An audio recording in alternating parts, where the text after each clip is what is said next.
Center ng motherboard. Same lang lahat. So i-check ko lang sir kung gumagana yung Type-C niya. Masarap yung type sa yung port yun. Yung Type-C kasi niya sir, yun po yung nagtatanggap ng power. Voltage. Siya yung nag-select ng proper voltage. So nagre-respond yan sa 20. Kasi dapat kasi mag-20 yan. Yung ba sabi parang power delivery? Yung parang may check ng ano, may Power delivery. Kasi pag hindi gumagana yung power delivery niya, ito yung decoy chip niya. So ito yung decoy chip. So yun ngayon ang lalagyan natin. Tingnan natin kung so malalaman natin dito na 20 na siya. So 20 na siya. So meron pa isang problem to, hindi ito gagana pagka overdrain yung kanyang battery. So pag overdrain yung kanyang battery, hindi yung gagana. So check natin kung may lead indicator. Wala siyang lead indicator. So ibig sabihin ko sir, maaring yung charging chip nito ang sira o kaya yung kanyang OBP IC. So titingnan ko kung meron.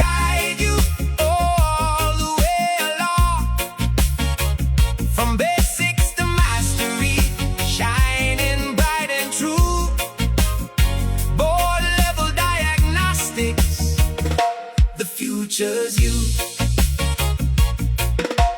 Measure volts and signals, trace the power line. Multimeter steady, every reading's fine. From BIOS to power rails, each point tells the tale. A technique. Check po natin sa pagpapatuloy ng kasama. Ito po ay check natin ngayon kung working yung kanyang load switch. Kanyang load switch IC. So from here, we expect na meron po siyang 5 volts dito po sa area na po ng ating circuit. Okay, dito. Dapat meron tayo dito yung 5 volts. Okay, meron tayong 5 volts dito. Pero dito sa kabilang side, wala na po tayo dito nakukuha sa kabilang side. Dito wala na po tayo nakukuha dito.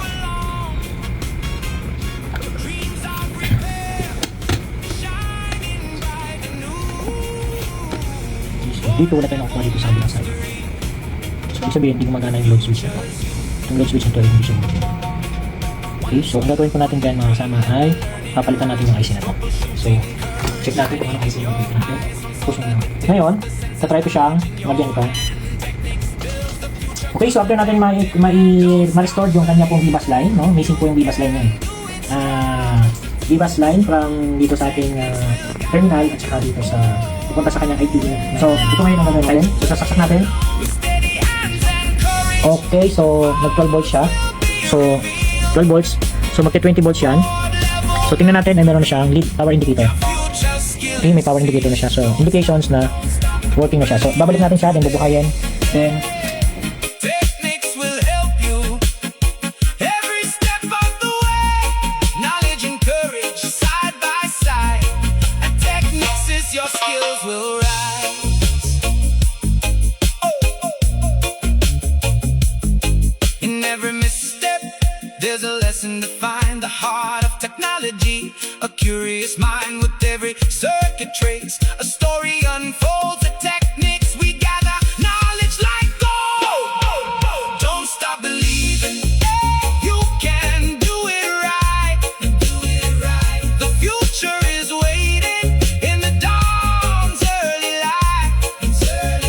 With every challenge faced, experience will cue board level brilliance. The future's you.